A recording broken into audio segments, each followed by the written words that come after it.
The print, 12th of April 2023, Debt Shackling China pressures Sri Lanka to sign an FTA under the pretense of debt relief. According to the Daily Mirror, negotiations for a potential FTA between China and Sri Lanka were started in 2014 while former Sri Lankan President Mahinda Rajapaksa and Chinese President Xi Jinping were present. China has awarded Sri Lanka with a postponed response to its request for debt restructuring. The country now seems pressured to sign a free trade agreement, FTA, under the pretense of evading and restructuring debt obligations. The fifth round of the China-Sri Lanka Free Trade Agreement negotiations took place on Tuesday in Colombo, where the two sides discussed issues relating to investment, trade in goods and services, rule of origin, customs procedures, trade facilitation, sanitary and phytosanitary measures, SPS, and trade remedies. Experts claim that China's FTAs ban using para-tariffs, like the import charge employed by Sri Lanka, which is a disadvantage for Sri Lanka, according to Daily Mirror.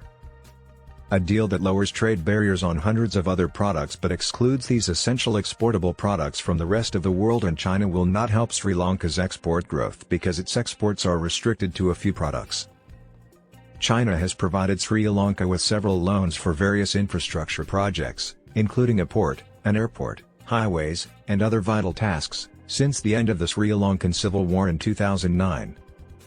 However, questions have been raised regarding the nature of China's financial support and the reasons for its attempts at debt restructuring. Critics contend that China's financial support is a component of a larger plan to increase its economic and political clout in the area, with Sri Lanka functioning as a vital hub for China's expansive Belt and Road Initiative, BRI, according to the Daily Mirror. Critics claim that because of the deal's blatant favoritism of China, a flood of cheap Chinese goods will enter Sri Lanka, hurting its businesses. Sri Lanka is a crucial component of China's ambitious Belt and Road Initiative, which aims to increase China's economic and political influence in the area, thanks to its advantageous location in the Indian Ocean.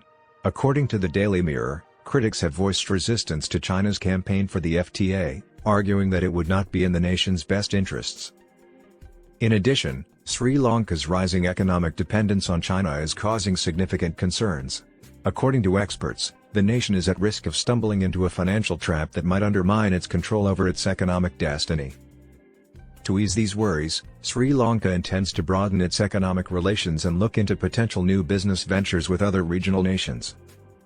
Some have speculated that the Sri Lankan government wants to lessen the country's reliance on Chinese loans, which is why it is also looking to renegotiate its debt deals with China.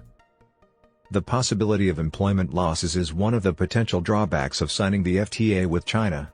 Labor-intensive industries in Sri Lanka, such as textiles and garments, may experience greater competition from less expensive Chinese imports, which could result in job losses in these areas.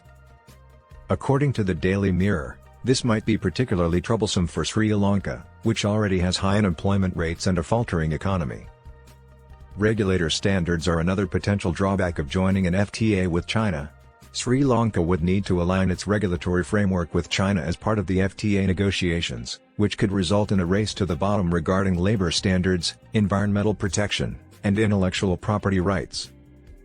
Finally, Sri Lanka may lose its ability to make independent policy decisions if it signs an FTA with China.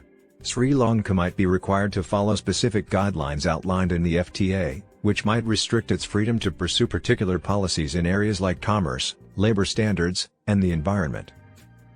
However, the FTA is still being pushed, and many speculate that China may be using its financial clout to force Sri Lanka to accept the agreement. The situation in Sri Lanka serves as a reminder of the dangers of relying too heavily on foreign loans and the necessity of striking a balance between economic growth and strategic objectives.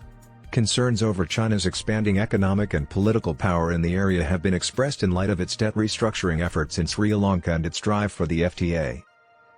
Although Sri Lanka wants to diversify its economic relations and lessen its reliance on China, it is unclear if it will succeed. According to Daily Mirror, the situation in Sri Lanka serves as a reminder of the need to balance strategic objectives and economic development and the dangers of relying too heavily on foreign loans.